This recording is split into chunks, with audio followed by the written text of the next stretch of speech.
Hey guys, welcome to technical जिक्स। Hope कि आप सभी बहुत अच्छे होंगे। सो गाइस, ये है वन प्लस बड Z2 और लास्ट वाली वीडियो जो है मैंने इसी के ऊपर पोस्ट की थी। इसकी साउंड क्वालिटी वगैरह जो है मैंने आपको उस वीडियो में बताया था कि कैसी है, और इसकी अनबॉक्सिंग भी जो है आपको करके दिखाई थी।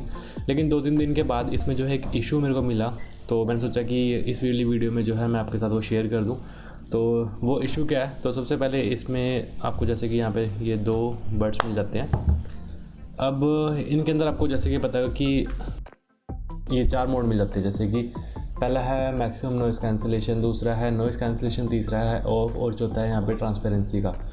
अब इसमें क्या इशू आ रहा है, जैसे कि अगर आप ऑफ से यहाँ पे ट्रांसपेरेंसी में जाते हैं, और या ट्रांसपेरेंसी जो है मैक्सिमम नॉइज़ कैंसिलेशन पे जाते हो, या नॉइज़ कैंसिलेशन या किसी भी मोड के अंदर जो है आप स्विच करते हो, तो जो ये राइट वाला बटन है ना, इसके अंदर हल्की सी जो है नॉइस आती है, वो भी थोड़ी देर तक रहती है, उसके बाद गायब हो जाती है। वो हर मोड के साथ होता है। और रही बात यहाँ पे ये जो लेफ़्ट वाला है, इसमें ऐसा कोई इशू नहीं आ रहा। बाकी सिर्फ ये जो राइट वाला है ना, इसके अंदर ही ये वाली प्रॉब्लम देखने को मिल रही है।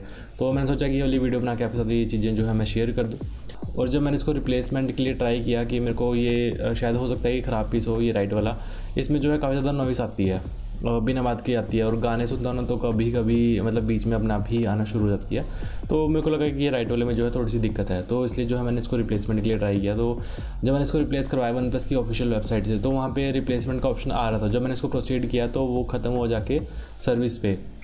अब वो सर्विस वाला ऑप्शन क्या था, उसमें जो है मेरे को सर्विस मिल रही थी, या तो घर के लिए मिल रही थी, या मेरे को जो है सर्विस सेंटर में जाके इनको जो है दिखाना था एक बार। तो वहाँ पे सबसे पहले मैंने घर के लिए बोल दिया कि घर से आके मेरे पिक करके ले जाओ, और वो यहीं पे वापस डिलीवरी कर देना इस चीज़ की। तो उसमें क्या था कि मेरे एरिया जो अम्बाला है ना, यहाँ पे जो मेरा पिन कोड था, तो वहाँ पे ये सर्विस अवेलेबल नहीं थी। तो मेरे को यहाँ से उन्होंने बताया कि चंडीगढ़ आपका जो है नियरेस्ट पड़ रहा है। अब चंडीगढ़ की मैं बात करूँ तो चंडीगढ़ में जो ये वाला मेरा फ़ोन है वन प्लस 60, इसमें जो है इशू आ गया था थोड़ा सा ना, डिस्प्ले में दिक्कत हो गई थी, गिर गया था मेरे से। तो मैंने जो है वहाँ से जब इसको रिपेयर वगैरह करवाया, तो वहाँ पे मेरे को 4 चक्कर काटने पड़े। तो मतलब पूरा दिन वेस्ट हो जाता है। तो एक तरीके से ये कस्टमर का लॉस है कि आप अगर कस्टमर को इस तरीके की प्रोडक्ट सेंड कर रहे हो, उसमें कोई इशू आ रहा है, तो कंपनी को रिस्पॉन्सिबिलिटी तो लेनी चाहिए कम से कम। इसको तो अभी हफ्ता भी नहीं हुआ है, हफ्ता क्या 2-3 दिन में ही इसको अंदर जो है ये वाली प्रॉब्लम आनी शुरू हो गई थी। तो मैंने सोचा कि इस छोटी सी वीडियो बना के आप सबके साथ जो है ये वाली चीज़ मैं शेयर कर दूँ। बाकी मुझे आप नीचे कमेंट्स करके बताना कि आपका वन प्लस बड Z2 है कैसा चल रहा है। सो गाइस, आज के इस वीडियो में बस इतना ही। तो मिलते हैं अगली वीडियो में। वीडियो देखने के लिए थैंक यू सो मच।